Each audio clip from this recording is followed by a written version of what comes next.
Hello दोस्तों, सबसे पहले आप सभी को मेरा सादर प्रणाम। जय देवभूमि उत्तराखंड, जय हिंद, वंदे मातरम। आशा करती हूँ कि आप सभी लोग स्वस्थ होंगे, मस्त होंगे और अपने जीवन में अपने परिवार के साथ व्यस्त होंगे। तो दोस्तों, मैं भी ठीक हूँ। और मौसम की बात की जाए तो अब गर्मी शुरू हो ही गई है सभी जगह। यहाँ पे तो अब काफ़ी गर्मी होने लग गई है, लेकिन अभी पंखे ही चल रहे हैं। कूलर एसी तो अभी अप्रैल लास्ट और मई से चलेंगे। वो गर्मी पे डिपेंड करता है कि किस हिसाब से गर्मी पड़ती है। कभी तो जल्दी भी चलने शुरू हो जाते हैं। तो आप लोग बताइएगा, आप लोगों के गांव शहर में कैसा कैसा है मौसम। तो दोस्तों, सबसे पहले तो मैं जो मेरे यूट्यूब परिवार में नए सदस्य जुड़े हैं उनका हृदय से आभार व्यक्त करती हूँ और हार्दिक अभिनंदन करती हूँ। जो नए मेरे यूट्यूब परिवार के सदस्य बने हैं, आप सभी का मेरे यूट्यूब परिवार में हार्दिक अभिनंदन है। और तो दोस्तों, जैसे कि थंबनेल देख के आप सभी लोगों ने देख ही लिया होगा, समझ ही गए होंगे कि आज मैं किस विषय पे अपने इस वीडियो में चर्चा करना चाह रही हूँ। जैसा कि आप सभी को पता है कि आजकल कलयुग में हर रिश्ता, चाहे वो दोस्ती का हो, चाहे वो रिश्तेदारी का हो, चाहे वो कोई भी हो, यहाँ तक कि माता पिता बच्चों का और पति पत्नी के रिश्ते भी सिर्फ स्वार्थ, लालच और उस पे टिके हुए हैं, मतलब पे। तो ऐसे ही मैं कुछ, वैसे तो आए दिन इस ऐसी प्रकार की घटनाएं सुनाई देती हैं जो जिनसे कि रिश्ते शर्मसार हो रहे हैं।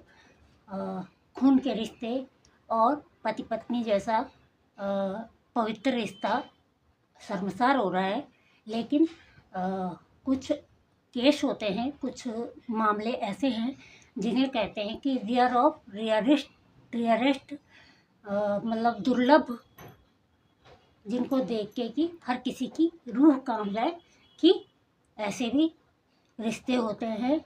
और क्या इसीलिए रिश्ते बनाए गए हैं, पति पत्नी के जैसे रिश्ते इसीलिए बनाए गए हैं, या माता पिता इसीलिए बच्चों का भरण पोषण, उनको जन्म देते हैं, उनका पालन पोषण करते हैं, उनको परवरिश और संस्कार देते हैं, उन्हें एक नया ढांचे में, अपने एक नई ढांचे में ढालने के लिए, एक अच्छी आकृति देने के लिए खुद का ढांचा खराब कर देते हैं मेहनत मजदूरी करके। तो आज मैं ऐसे ही 3 ऐसे मामलों के विषय में चर्चा करना चाहूँगी, जो कि अभी 3 महीने के अंदर अंदर ही सामने आए हैं। वैसे तो आए दिन घटनाएं होती रहती हैं। तो जैसे कि आपने, एक तो मैंने जो थंबनेल में फ़ोटो लगाई है वो आपने देख ही लिया होगा। अब ये दिल्ली का जो केस था, जो कि अर्जुन ने किया था। एक राजेश कुमार है, यहाँ दिल्ली के दादरी गांव में है, या हाँ शायद इधर ही राजेश कुमार जी हैं। वो एनएससी में कमांडो रह चुके हैं पहले, सेना में, और अब सिक्योरिटी ऑफिसर के पोस्ट पे दोबारा नौकरी कर रहे हैं, जॉब कर रहे हैं।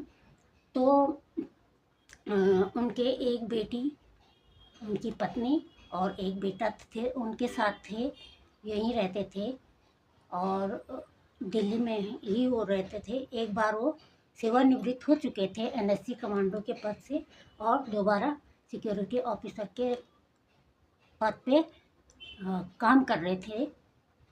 तो उनकी बेटी कविता 21 साल की थी और बेटा अर्जुन 20 साल का। तो बचपन से ही दोनों भाई बहनों में कविता पढ़ाई लिखाई में ज़्यादा तेज़ थी, और पढ़ाई लिखाई में काफ़ी तेज़ थी। और दोनों भाई बहन उसमें भी, जो बॉक्सिंग में भी उनको, शायद बॉक्सिंग में ही वो स्पोर्ट्स में थे दोनों भाई बहन। तो अर्जुन का स्पोर्ट्स की तरफ ज़्यादा रुझान था, उस तरफ ज़्यादा उसका झुकाव था, तो अर्जुन उस पर ज़्यादा ध्यान देता था और पढ़ाई में उसका कम ध्यान था। मतलब एवरेज ही वो मार्क्स वगैरह लाता था। और जैसे वो ट्यूशन वगैरह भी जो उसके कोच वगैरह जो उसे कोचिंग वगैरह देते थे, उसके ट्यूटर वगैरह, वो बाद में उनका बयान आया कि अर्जुन, जब वो दोनों भाई बहन साथ में पढ़ते थे तो कविता काफ़ी तेज़ थी पढ़ने में। लेकिन अर्जुन का एक ही वो रहता था कि मुझे तो स्पोर्ट्स में जाना है और मुझे बस इतना ही पढ़ना है जिससे कि मैं क्लास प्रमोट हो जाए। लेकिन कविता काफ़ी अव्वल थी पढ़ने में। तो बचपन से ही मतलब माता पिता हर क्षेत्र में आजकल स्पोर्ट्स के क्षेत्र में हो चाहे किसी भी क्षेत्र में हो, कोई भी हर क्षेत्र में किसी न किसी बच्चे के पास एक दुर्लभ वो होती है, प्रतिभा होती है। और हर बच्चे का अलग शौक होता है, लेकिन माता पिता का होता है कि कुछ माता पिता का ये विचार होता है कि इसके साथ साथ पढ़ाई में भी बच्चे अव्वल होने चाहिए। तो अर्जुन को बार बार टुकाई मिलती थी उसके पिताजी से, तो उसके पिताजी यही बोलते थे कि अपनी बहन को देख, वो पढ़ाई में कितनी तेज़ है।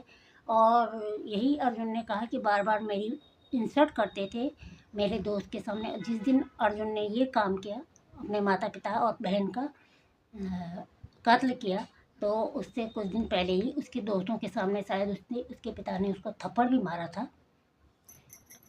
तो अर्जुन इसीलिए कुंठा का शिकार था। उसके मन ही मन में ईर्ष्या की भावना हो चुकी थी अपनी बड़ी बहन के प्रति।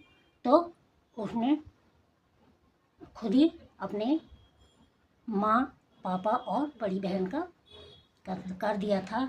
और कत्ल करने के बाद ऐसी बिल्कुल नॉर्मली बिहेव कर रहा था। उसके बाद जिम भी गया, उसके बाद कोचिंग भी गया, और फिर उसके बाद वापस आके खुद ही चिल्लाया कि यहाँ क्या हो गया ये देखो। तो लेकिन बाद में जैसे ही पुलिस तो पुलिस है, बॉडी लैंग्वेज और जैसे उसके बयानों के हिसाब से उससे तो सब कुछ तो जल्दी ही अर्जुन का पता चल गया था कि इस वारदात को अर्जुन ने ही अंजाम दिया है। तो दोस्तों इसमें ये है कि माता पिता, इसमें ये नहीं बोलेंगे कि गलती बच्चे की है, गलती माता पिता की भी होती है, हो जाती है। क्योंकि अगर एक घर में 4 बच्चे भी हैं या 2 बच्चे भी हैं, तो सारे बच्चे एक जैसे नहीं होते हैं और हर बच्चा दुर्लभ होता है। एक अनोखी प्रतिभा हर बच्चे के अंदर छुपी होती है। तो आजकल स्पोर्ट्स में भी उसमें भी काफ़ी बच्चे, हमारे देश की बेटियां या नौजवान काफ़ी आगे बढ़ चुके हैं, देश का नाम रोशन कर रहे हैं। लेकिन है ना, वही माता पिता, तो माता पिता होते हैं तो उनका यही था कि पढ़ाई में भी तुम अपनी बहन की बराबरी करो, उसी की तरह अच्छा प्रदर्शन करो पढ़ाई में भी। तो अर्जुन ने इसी के चलते कि बहन के साथ उसकी बार बार तुलना हो रही थी कि बहन अच्छी है और तू ये है तो वो है। तो उसने उनके माता पिता की 4 दिसंबर को या 3 दिसंबर को शादी की 27वीं वर्षगांठ थी। 27वीं उनकी वेडिंग एनिवर्सरी थी। और उसी दिन उसने सुबह सुबह 5 बजे के लगभग इस वारदात को अंजाम दिया। तो इसमें माता पिता का भी वो होता है, माता पिता को बच्चों पे इतना वो भी नहीं करना चाहिए और बच्चों को की तुलना नहीं करनी चाहिए, चाहे उसके दोस्तों के सामने या भाई बहनों के साथ। क्योंकि हर बच्चा अपने आप में अलग होता है। देश के प्रधानमंत्री माननीय नरेंद्र मोदी जी के इतने सारे भाई बहन थे, लेकिन सभी प्रधानमंत्री नहीं बने। उत्तर प्रदेश के जो योगी आदित्यनाथ जी है उप मुख्यमंत्री, उनके भी इतने भाई बहन हैं तो सभी मुख्यमंत्री नहीं बने। डॉक्टर अब्दुल कलाम के भी काफ़ी भाई बहन थे, तो वो भी सारे मिसाइल मैन ऑफ इंडिया नहीं बने। तो हर बच्चे की प्रतिभा अलग होती है, माता पिता को भी समझना चाहिए। और जहाँ पे माता पिता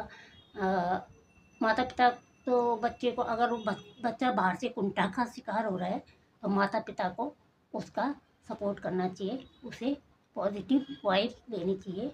अगर एडिसन थॉमस एडिसन के माता पिता भी ऐसे ही करते, जब उन्हें स्कूल से निकाला गया था कि ये मूर्ख है, स्टूपिड है, तो थॉमस एडिसन भी इलेक्ट्रिक बल्ब का आविष्कार नहीं कर पाते और इतने बड़े वैज्ञानिक के रूप में आज उनका नाम नहीं आता। लेकिन उनकी माता ने जब उनको स्कूल से निकाला गया था तो उनकी माँ ने उनकी प्रतिभा को पहचाना और उनके साथ रही, तो वो आज इतने बड़े बने।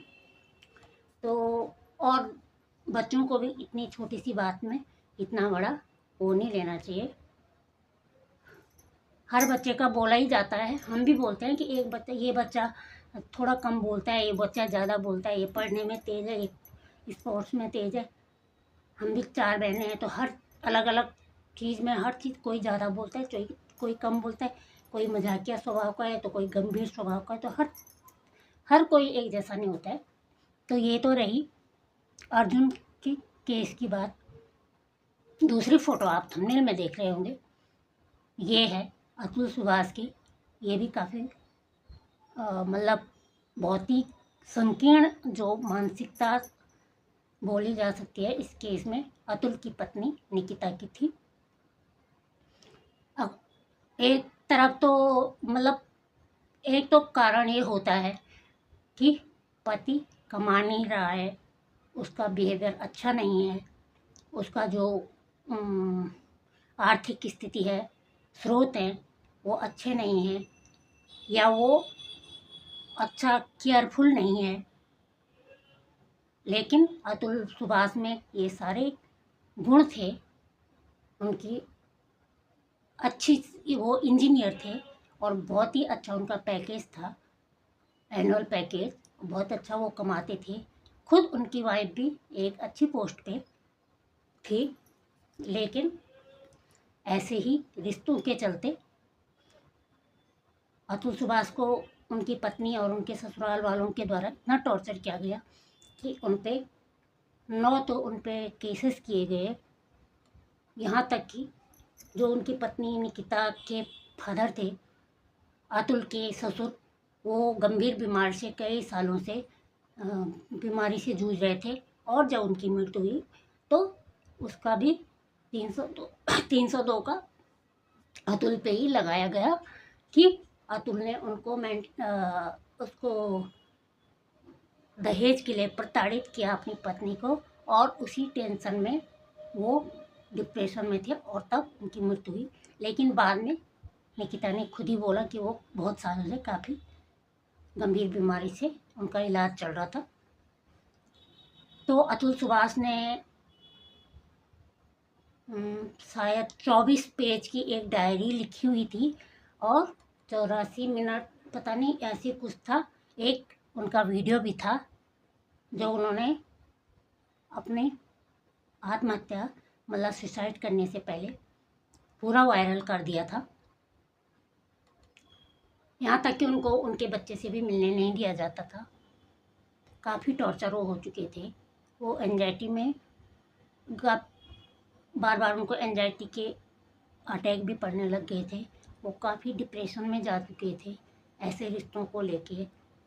तो उन्होंने अपने खुद ही अपना जो वीडियो था और जो उनका 24 पेजों का जो था डायरी, वो लिख के गए थे पूरा। तो और उसके बाद उन्होंने सुसाइड कर लिया था। तो यहाँ भी पति पत्नी के रिश्तों को ऐसे तार तार होते देखा गया। और अभी आप लोग देख ही रहे होंगे हफ्ते 10 दिन से एक जो रेयर ऑफ रेयरेस्ट केस है, साहिल, और ये जो अभी चल रहा है केस, जो तीसरी फ़ोटो है उसकी है, जिसमें कि एक पत्नी ने अपने प्रेमी के साथ मिलके अपने पति को मौत के घाट उतार के उसके 15 टुकड़े करके और एक ड्रम में पैक करके और खुद घूमने के लिए कुल्लू मनाली चले गए, वहाँ पे शादी भी की, वहाँ पे खूब होली भी मनाई, खूब ऐश किया। वहाँ से वो अपने सास ससुर से उसके जो उसका पति है, पति को जिसको उसने मार दिया है, सौरभ को, सौरभ के फ़ोन से चैट भी करती रही कि हम हिमाचल में हैं और अब इतने पैसे डाल दो, अब इतने पैसे डाल दो। सुबह के उसमें मतलब अपने उसमें डालती रही और सौरभ बन के बात करती रही और किसी को भनक नहीं हुई। लेकिन बाद में कहते हैं ना, कातिल कितना भी सातिर क्यों ना हो, काजल की कोठरी में कैसो भी सयानो जाए, एक लेप काजल की लागी है पे लागे। तो चाहे कितना भी सातिर क्यों ना हो कातिल, तो वो कुछ ना कुछ सुराग छोड़ ही जाता है पति को मार करके। और उनकी बेटी भी है 4 साल की या 3 साल, हाँ 4-5 साल की। तो जब बेटी ने कहा कि पापा ड्रम के अंदर हैं, पति के मार के लाश के 15 टुकड़े करके और सीमेंट लगा दिया ड्रम पे। फिर बेटी ने बोला कि पापा तो ड्रम के अंदर हैं। बाद में जब उनके माता पिता ने, बेटी के माता पिता ने भी वो दी, गवाही दी कि हमारा दामाद बहुत अच्छा था, वो तो इसको ब्लाइंड लव करता था, अंधों की तरह प्यार करता था, बहुत अच्छा था, और हमारी बेटी ही गलत थी, तो इसको फांसी की सज़ा दो या इसे कड़ी से कड़ी सज़ा दो। तो उसके बाद बेटी ने अपनी सगी माँ को बोल दिया कि वो मेरी सौतेली माँ है। तो ऐसे आजकल कलयुग के रिश्ते कब कौन बदल जाए अपने स्वार्थ के लिए, लालच के लिए, अपने दिखावे के लिए, आडंबर के लिए, उसके लिए कौन बदल जाए। ये सौरभ जो है इतना सुंदर, हैंडसम और इतना होनहार उसका जो पति था वो था, और जिसके साथ वो जो उसका प्रेमी है साहिल, वो छपरी एक नंबर का। और अब दोनों जेल में हैं। फिर भी जेल जाने के बाद दोनों ने कहा कि हमें एक ही रूम में भी रखा जाए। वहाँ पे दोनों नशे की मांग करते रहे कि वो, क्योंकि वो नशे के आदी थे तो वो नशे की मांग कर रहे थे। उनको फिर नशा मुक्ति केंद्र में इलाज कराया गया। तो विनाश काले विपरीत बुद्धि, और अब दोनों जेल में हैं। तो दोस्तों, कहने का मतलब यही है कि आजकल किसी भी रिश्ते पे कोई भी वो नहीं किया जा सकता है। सतयुग में था, त्रेता में था, द्वापर में था, तो इतना वो नहीं था, तो इसीलिए इसका नाम कलयुग पड़ा है शायद। कि अपने ही बच्चे, और इतना छोटा बच्चा, जहाँ अर्जुन वाली बात है तो 20 साल का था अर्जुन, 20 साल का है अर्जुन, और अब जेल में है। अर्जुन 20 साल का है और उसने इतनी बड़ी क्रिमिनल मिस्ट्री, मतलब उसने इतना वो रचा, स्क्रिप्ट रची। वो सुबह उठा, फिर वो नहाया धोया, फिर वो जिम गया, फिर वो जिम से आके उसने उनको अपनी बहन को और अपने माँ बाप को मौत के घाट उतारा। और फिर वो फिर थोड़ी देर फिर घूमने चला गया, और फिर वहाँ से आके खुद ही उसने ड्रामा किया कि यहाँ क्या हो गया, यहाँ देखो, ये करो करो, लेकिन पकड़ में जल्दी आ गया था। ऐसे ही अतुल सुभाष के केस में हुआ। पत्नी ने इतना टॉर्चर किया, इतना टॉर्चर किया कि उन्हें सुसाइड करना पड़ा।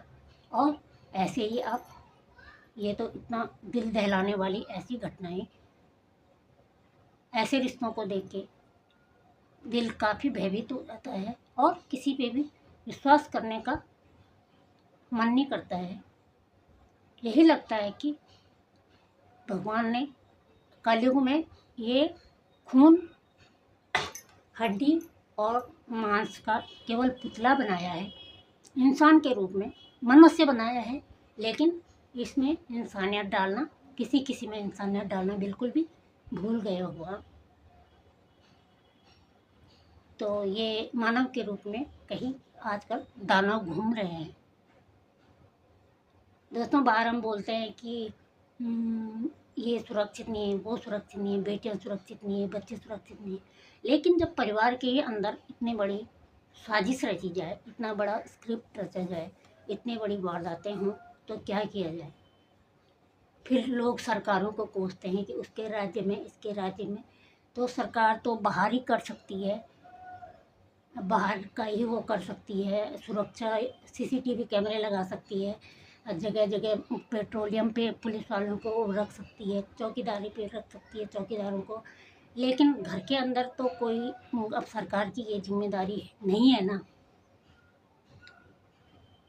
और इसका सबसे बड़ा कारण है जो आईपीसी की धारा 408 या कुछ ऐसा है, 48A या ऐसा कुछ। तो इसमें अब जो दहेज प्रथा के लिए जो कानून बना था वो तो सही है, वो इसलिए बनाया गया था कि जो घरेलू हिंसा के लिए, उसके लिए, कि जो औरतों पे वो हो रहे थे। लेकिन जब आदमियों पे भी, औरतों की जगह आदमियों पे ही इतने बड़े वो हो रहे हैं, पति ही प्रताड़ित हो रहे हैं, तो क्या किया जाए। दूसरा, जो ये एक्स्ट्रा मैरिटल अफेयर है, अवैध संबंध, तो इसमें जो है वो जो अभी कुछ सालों पहले कानून बदला है कि शादीशुदा होते हुए भी कोई स्त्री या पुरुष किसी और से संबंध रख सकता है, उसको कानूनी मान्यता दी गई है। तो इसका एक मुख्य कारण ये भी है। भले ही हम लोकतांत्रिक देश के स्वतंत्र नागरिक हैं, लेकिन इतनी स्वतंत्रता भी अच्छी नहीं है जो कि हानिकारक साबित हो। तो दोस्तों आजकल के लोगों की मानसिकता देखो, इतनी मतलब संकीर्ण मानसिकता, इतनी विकृत मानसिकता कि इंस्टाग्राम पे, ट्विटर पे, इस पे फेसबुक पे, यूट्यूब पे मीम्स बना के डाल रहे हैं, ड्रम बना के डाल रहे हैं, फिर उसको दिखा रहे हैं कि ड्रम ना खरीदना। अब तो इसे देख के डर लग रहा है, अब ये वो है। कहाँ जा रही है इंसानियत, कहाँ जा रही है। न किसी को शौक, न लोगों के लिए ये मजाक हो रखा है, और उसमें व्यूज भी आ रहे हैं। इतनी घटिया सभी की मानसिकता हो चुकी है। तो दोस्तों ये अर्जुन वाला जो केस है और जो अतुल सुहास वाला है, इन पे तो मैं पहले ही बनाना चाहती थी जब ये वारदातें हुई, लेकिन मैं बना नहीं पाई क्योंकि तब मेरा रिएक्शन चैनल नहीं था, मतलब तब मैं नहीं बना दी थी ऐसी वीडियो। और यूट्यूब ने अब मुझे परमिशन भी दे दी है ऐसी वीडियो से कि चैनल ग्रो हो रहा है, तो इसी टाइप की वीडियो आप बनाइए। और ये कोई रिएक्शन भी नहीं है, ये समाज के लिए एक छोटा सा संदेश मेरी तरफ से, जो मेरी सोच है वो मैं देना चाहती हूँ अपने तरफ से कि मैं क्या सोचती हूँ। तो दोस्तों आज के लिए इतना ही, फिर मिलती हूँ आपको एक नई वीडियो के साथ, एक नई सोच के साथ, कुछ नया लेके। तब तक के लिए आप सभी लोग स्वस्थ रहिए, मस्त रहिए, हंसते रहिए, मुस्कुराते रहिए, गुनगुनाते रहिए, पॉजिटिव रहिए, पॉजिटिव सोचिए, खुश रहिए और दूसरों को भी खुश रखिए अपने अच्छे विचारों से, अपने अच्छे व्यवहार से। और रिश्तों की गरिमा को समझिए, मर्यादा को समझिए, रिश्तों के महत्व को समझिए। क्योंकि जब इंसान को बाहर के लोगों से ज़्यादा अंदर के पारिवारिक लोगों के से ज़्यादा बाहर के अच्छे लगने लग जाते हैं, तो परिवार का विध्वंस वहीं से शुरू हो जाता है। तो आप अपने परिवार के साथ चलिए, परिवार से बड़ा संरक्षक कोई नहीं होता है। तो और जो मेरे नए व्यूअर्स हैं जो मेरी वीडियो देखते हैं लेकिन अभी तक मेरा चैनल सब्सक्राइब नहीं किया है, तो प्लीज़ चैनल को सब्सक्राइब कीजिए और बेल आइकन ज़रूर दबाइएगा, ऑल वाला ऑप्शन क्लिक कीजिएगा, ताकि आपके मोबाइल स्क्रीन पे नोटिफिकेशन सबसे पहले आए और आप मेरे चैनल पर सबसे पहले जाएं कि मैं क्या दिखाना चाहती हूँ। तो आज के लिए इतना ही, फिर मिलते हैं आपको एक नई वीडियो में, एक नई एनर्जी के साथ, एक नए विषय के साथ। तब तक जय देवभूमि उत्तराखंड, जय हिंद, वंदे मातरम। आप सभी को मेरा सादर